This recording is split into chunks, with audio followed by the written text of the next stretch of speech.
Hello and welcome to Used Car Heaven. This week it is a sumo special with our collection of really big Japs. Let's meet our car buyer. This is Andy. He's an IT consultant and spends a lot of his time on the road going from appointment to appointment. His current car, a much beloved Land Rover, is not really up to the job. He's not getting rid of it, he just needs something else that can cope with those motorway miles in comfort. Andy, welcome to the programme. Hi, Richard. Now, a big Japanese car, yeah, that's basically what you're after. Definitely, yeah. With a bit of speed built in. Yeah, that's quite important, that bit, I get the impression. So definitely a sports car. Bit of accommodation, 4 seats would be useful. Yeah. Okay, yeah. They're all going to have 4 seats, the ones we've got for you. Quite powerful, and of course Japanese, so they're going to last. I guess it's quite sensible for buying a sports car. Good quality. First one we've got to look at is this, the Toyota Supra. Very, very big Japanese car indeed. Do you know the one? Yes, I've seen it about, Yeah. yes. It's kind of striking. Big spoiler and everything. Are you all right with that? I'm not sure about the spoiler, but I like the look of the car. You're not feeling shy or anything, that's the main No, thing. no, You're going no. to stand out in that. All right, that's the first one. There's another 2 to look at. And second, if anything, this is an even bigger Japanese car, the Mitsubishi 3000 GTO. It's badged GT in this country. This is an import direct from Japan. And it's enormous. Do you know this car? What do you think of it? It looks like a car that someone had owned that runs ladies. Yeah, I'm not going to comment on that. I couldn't possibly, but I think I know where you're coming from. It's certainly got a fairly big image there. I think it looks like the Batmobile. That's kind of a more innocent comparison. That's our second one. We'll move on to our third and final one. Okay. The Toyota Celica. It's actually, in the company of these other two, it's suddenly looking really dinky, but it is still quite a potent little car. You must know the Celica. Yeah, I've seen it before, Yeah. but it looks a bit woofy compared to the other two. It does kind of lack a little bit all of a sudden, but hey, you know, you don't necessarily need all of that size. This is it must be about the 15th incarnation of the Celica. It really must be. And this is the one before the current one, so we'll give this a go. Right. We'll start driving this one, because we may as well start small and work our way up the range. Okay. Okay, wheels on that side. Right, just.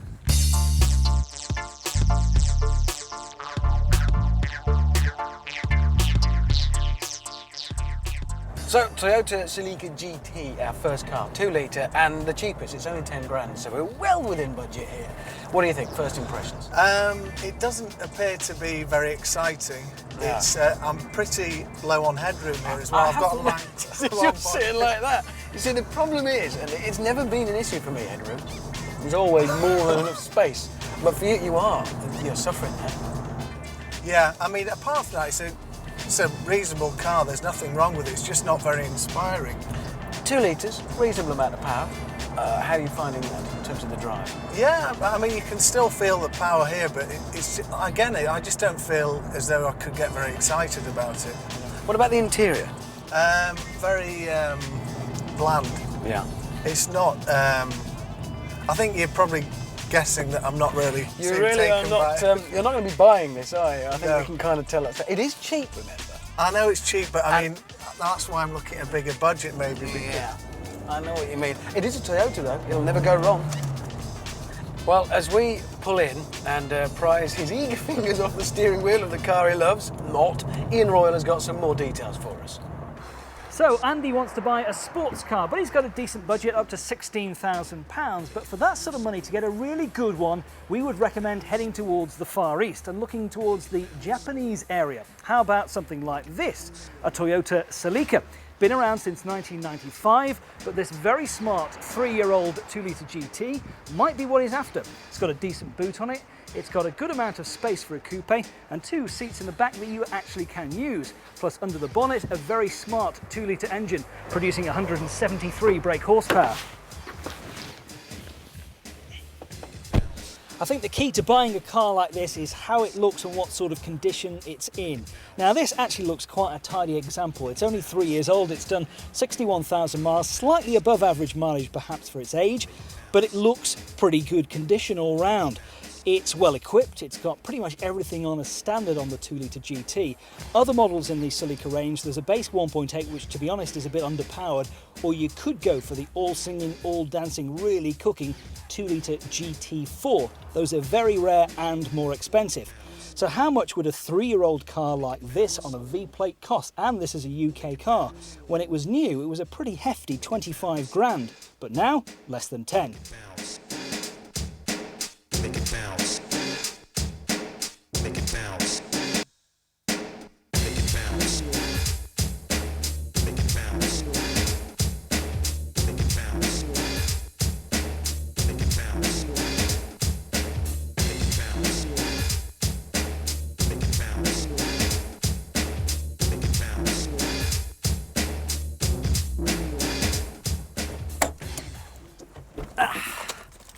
Right then, that was your first car, the Celica. You didn't exactly fall in love with that, did you? No, not at all, actually. No. It's not inspired you? No, bland, boring, run-of-the-mill.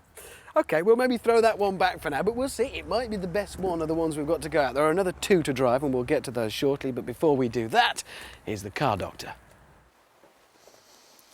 Well, here we've got a Mazda MX-5, or so it looks, but in actual fact it's a Yunos Roadster. And obviously some of you will already know that a Yunos Roadster is a Japanese import destined just for the Japanese market. But for those people that aren't so sure, I'm going to hopefully dispel a few fears and put to bed a few myths and legends about grey imports. As far as I'm concerned, from a mechanic's point of view, the Yunos Roadster just represents better value for money than the MX-5 because they are cheaper. They're different, and the way you can tell them is that the rear number plate is square, as against an oblong one on a UK spec car, and the Japanese Yunos doesn't have a fog light, so I've actually fitted one, quite cheaply though, off a Mark II Fiesta. Coming around here, more into the cabin, classically a Japanese import, the speedometer will be in kilometres per hour instead of miles per hour. So when you look at the mileage, you know, don't be frightened thinking it's done like eons or been to the moon, because obviously there's more kilometres registered than miles. And very often the Yunos has air conditioning and a few extra goodies, power steering, things like that a UK spec might not have. Don't be frightened of buying one, because they are good fun and they are cheap and they're well catered for with parts. And in my experience, I've had better service and more help from the Japanese grey import parts suppliers than I have from my local Mazda dealers with either parts for this or for MX-5s that I've been working on. So, you know, don't be frightened of getting stuck in and buying one, as long as it's properly registered here and there's no outstanding documentation or anything like that you're going to be landed with any fees. So, you know, don't be frightened, just get stuck in and enjoy. Thank you, Simon, and there will be more from the car doctor next week on Used Car Heaven. Right, back to business, and we are trying to find a big, comfortable, fast cruiser for our mate Andy here, yeah? Yep. We tried the Celica, and it really didn't set your world on fire, did it? Second one, the Mitsubishi GTO 3000. What do you reckon? Your first comment was Pimpmobile, which I thought was a bit harsh. No, I still stand by that. I think it'd be a bit embarrassing getting out of this car, but Right. It looks like a meaty It car. is, it's pretty powerful. It's going to be more about the drive than anything else, so we'll give it a go, yeah? Okay. Wheels on that side, I'll go around here. This is powerful, okay? I just want you to be Right. aware of that. Very powerful. We're car number 2, and we've gone from quite little to really, really big. Mitsubishi 3000 GTO in this case. What do you think? This actually feels like a real meaty car, a real driver's car. Even though it's automatic, it really feels as though it will handle. Twin turbo. Yeah, is that what it is? Yeah. Right. You Well, see, not there's as, not as quick as I thought it was. Is it not? No. When you get an XJR, it's instant, but this thing is, it's like, that was my foot to the boards. You're getting a bit fussy about this now. Now, the windscreen wipers are on the left. Let me just program my The head in. Hold on a indicators second. are on the right. We give the man 16 grand worth of twin turbocharged sports car, and he keeps indicating with his windscreen wipers. Nice. They do work though. Screen's clean. Spotless. I can see straight through it. We are, of course, talking about a car that's a bit more than just the humdrum means of transport. And it's not just about the drive, it is about how it makes you feel, and let's be honest, the pose value. Are you feeling good in this? I think actually if I pulled up outside somewhere, I'd probably be a bit embarrassed to get out of it. I might wear a balaclava. Have we got Oh, look, I've done it again. windscreen wipers are working a treat. Well, I feel that we might be getting a bit closer with this one, Andy. Not much, but It is, but it's a lot Okay, better, yeah. that's good. I like the feel of it. It feels speedy and it feels comfortable. Just not sure about the outside of it. Well, as we continue to argue when we get ready to test the last and final of our cars, Ian Royle has got some more information on the Mitsubishi. Now, the great thing about these Japanese sports cars that we're driving today is that they're packed full of gadgets and gizmos. And you could even argue that these are Japanese supercars, because they were originally designed to take on the likes of perhaps a Porsche or even, dare I say, a Ferrari. And some of these cars have achieved cult status. Take this car, for instance. This may look like a Mitsubishi 3000 GT, which was on sale in the UK since 1992, but it's not. It's a Mitsubishi GTO. But the great thing about this car is the money that you save.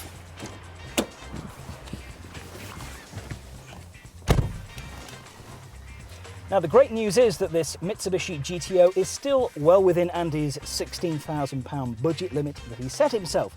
Exactly how much it is, I'll reveal in just a moment. But let me give you a few facts about the GTO. It's got a 3-litre engine, turbocharged, nearly 300 brake horsepower. It's got 4-wheel drive and 4-wheel steering. So this will grip to the road, believe me. This is one very quick car. It's got an excellent automatic gearbox. Everything on it is electronic, the climate control. It's only done 31,000 miles. And how much would this piece of Japanese history cost? Remember, it's an imported spec car, so it's going to be cheaper. £14,000.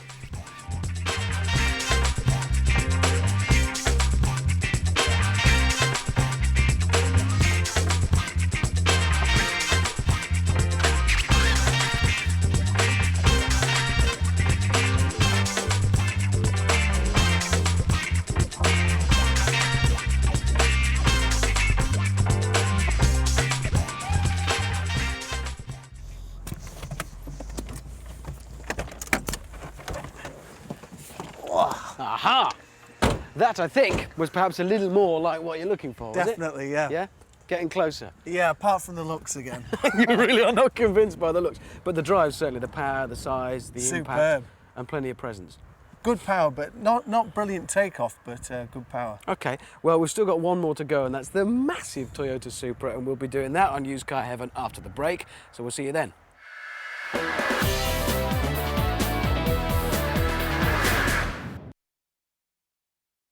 Welcome back to Used Car Heaven. This week our car buyer is Andy, who's looking for, now let me get this right, something that is for motorway driving. Yeah.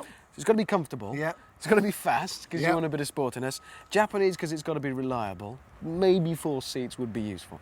We've already tried the Toyota Celica, which really didn't light your fire, did it? No. No, weren't overly impressed. The mighty Mitsubishi 3000 GTO, you liked a bit more. Yeah, I think one thing though, it's better to be comfortable stepping out of the car. You feel comfortable that you're getting out of it. You don't like the look of it, do you? No. All right, well, our third car for you to try is, I'd say, equally leery, the enormous Toyota Supra. We'll get to that shortly, but before we do that, as always, we've got an alternative suggestion. You wouldn't have thought that Honda would get into the supercar game, but in the late 1980s, they decided to do just that. And thankfully at the time, Honda had the use of the Formula One driver and racing legend none other than Ayrton Senna. So what better person to help design and produce a supercar? So Honda and Mr. Senna went to work and came up with the NSX. Launched in 1991, the NSX is a very special and unique car. How often have you seen one on the road? The car has virtually remained unchanged until recently, with rear-wheel drive and a 3.2 V6 engine producing nearly 300 brake horsepower. It was also a supercar you could use on a daily basis. Early cars that cost nearly £60,000 are now selling for less than 20 grand. And considering what you get for your money, it's a lot of car. Plus, you're getting Honda's renowned reliability. Compare that to their rivals. Thank you, Ian. Right, Andy, the third of our cars for you to have a go at, the mighty Toyota Supra Twin Turbo. If you thought the Mitsubishi was leery, isn't this going to be even more leery? It is, but once you lose the spoiler, I mean, the lines on the car, I'm really looking forward to driving this one. It's a nice car. It's not a bad looking thing, I suppose. it's All right, good. let's give it a go. Very, very powerful. Very powerful. So take it easy, eh? Well, you know, light right foot might be good.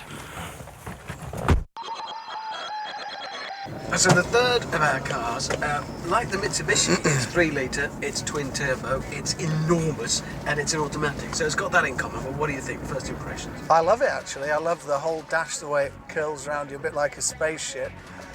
Nice interior, better than the last one. It's actually looks good quality interior. All the air conditioning controls in front, it's brilliant. And the dials especially, and they've got the rev counter in the middle, which gives you that sporty feel. Yeah. It seems very nice, very sturdy. The only thing is, when I look in the rear view mirror, I keep seeing that massive spoiler. I keep thinking someone's right behind me, but they're not. It's the spoiler. It's not subtle, is it? That's No, this is the take up on that is far quicker than the Mitsubishi, and it feels like it just wants to head off into the sky. Well, you'll be well within budget for 16 grand. You'll be able to find a nice one of these, something like this with what, 64,000 kilometres on it. It is an import again, but as long as you know that when you buy it, you will get it for less, you'll sell it for less when you sell it, but it doesn't matter, you've paid less up front. Well, I think this time we are getting a bit closer, and we're not far off now decision time for you, so you're going to have to be making your mind up. But while you get ready to do that, Ian has got some more details for us on the Toyota Supra. Now here we have a real cooking car, the Toyota Supra. And as the owner of an old-shaped Toyota Supra, a few years ago that is, I can confirm that these are fantastic cars to drive. When this all-new Supra came along in 1993, it was a real wow, look at that. And even now, a few years on, this car still looks fantastic. It's got that huge whale tail on the back, which looks a little bit out of place these days, but it still looks fantastic all the same. But under the bonnet is the engine, 3-litre, twin turbocharged, somewhere around about 320 brake horsepower, driving the rear wheels. Possibly a bit of a handful in the wet. Even though the Supra is a much bigger car than its baby brother, the Celica, it seems to lose a huge amount of space inside the cabin. It's got 2 seats in the back, which are pretty useless to be honest, and even for the driver and the passenger, space is at a premium.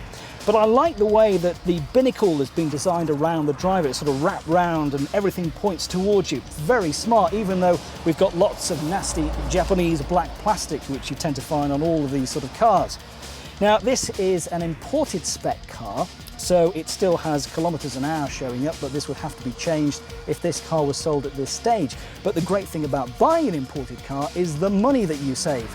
Consider that when this car was new in the UK, it was costing over £40,000, and now, a few years later, it's down to about 13 grand. But what will Andy think?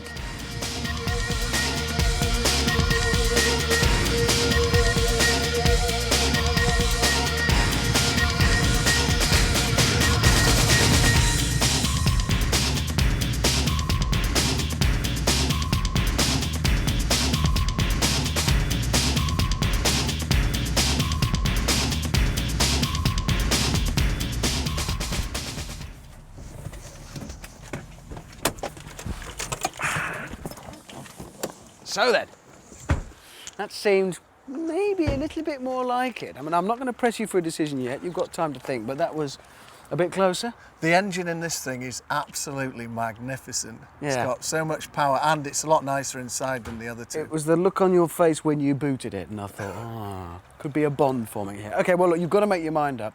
You have got a few minutes to think it over, though, whilst we check out the trading post with Brad. This week Andy's going to be looking at buying a used supercar. Today I'm going to talk you through a few points which are relevant to buying one of these beasts. Today I have a Ferrari 360 here, but all the points I'm going to be talking about are all relevant to buying one of these cars. First of all, when you're buying a supercar, what you will find is that most of the time the front is what we call peppered. There's lots of stone chips, been used on a track, it's been driven fastly. Don't let that put you off too much. Most of the dealers that you buy these cars off will have had the front painted. Once again, that's not a bad thing, but just check it's a good paint job. There's no blistering on the paint, and the paint matches the colour of the rest of the car. Also look for the panels on the vehicle. Make sure they match up on either side to show that they're not badly fitted. Check on the doors as well, that the doors actually match and the gap between the doors and the rest of the body is the same on the other side. Inside the car, you'll find, depending on the year of the vehicle, the condition of the leather. It can be repaired if it looks old. It can cost you up to £250 for a service which dealers offer called connelizing, where they actually repaint the leather. Always drive the vehicle when you're spending this level of money. Check the clutch operation, and all important is the service history of the vehicle. Check the service history yourself. It might be advisable to actually ring the dealers which are actually in the book which has been stamped, and check that the service is carried out. Every 3 years, Ferraris do need a big service called a cam belt service, which can cost up to £2,000 to £3,000 depending on the service. Make sure that is done, it's all important. If you're buying a soft top Ferrari, the hood operation is very important. Check the hood for wear and tear, make sure there's no rips, because it can cost you up to £5,000 to have these hoods replaced. With the engine bay as well, have a look in the engine bay. Unless you're a Ferrari technician, it's not going to make a lot of sense, but just check to see if there's any obvious sign of misuse or anything actually being replaced. Next week I'll be here again talking about another used car deal. Thank you, Brad. Right, it's decision time for our car buyer this week, Andy, who's looking for something big, sporty, Japanese, reliable, motorway driving. You've driven all of our cars, you've made your mind up, and you've put in third place the Mitsubishi. Yeah, unfortunately, it's just I've gone off it as time's gone on, and I think it's a revolting looking car now. Nice engine, but it's not my cup of tea at all now. I've got to say, I'm surprised it's behind in third. I knew you really didn't like the look. I didn't think you were going to put it third. It looks American to me now. He doesn't like that one. Right, next. And in second place, it is the Toyota Celica. I'm not that surprised, actually. You really didn't bond with it. Yeah, I mean, the only reason why I put this in second place is because I save a bit of money with it that I can do other things with. And it's not a bad car. It's still got plenty of oomph in it. And for 10 grand, yeah, it is 10 quite a lot grand's of good. Japanese sports car. It's just not big enough for you, is it? You wanted something with a bit more presence, and this is just a bit bland. woofy, as I said. Yes, it's a technical term. OK, well, we'll bin that one, and that means there can be one winner. This week, then, your chosen chariot is the whacking great big Toyota Supra twin-turbo 3-litre. You like it? Definitely magnificent, superb engine, Yeah. nice inside, and absolutely goes like a rocket. It pushed all the right Can't buttons. fault it, yeah. It is still quite leery, and you're still not sure about that spoiler, mate. I have got a hacksaw at home, though. That could resolve that one quite neatly for you. All right, well, good luck in your new car. I hope it goes very well. Thanks for taking part in the programme. Enjoy Cheers. yourself. That is it for this week on Used Car Heaven. Join us next week for more.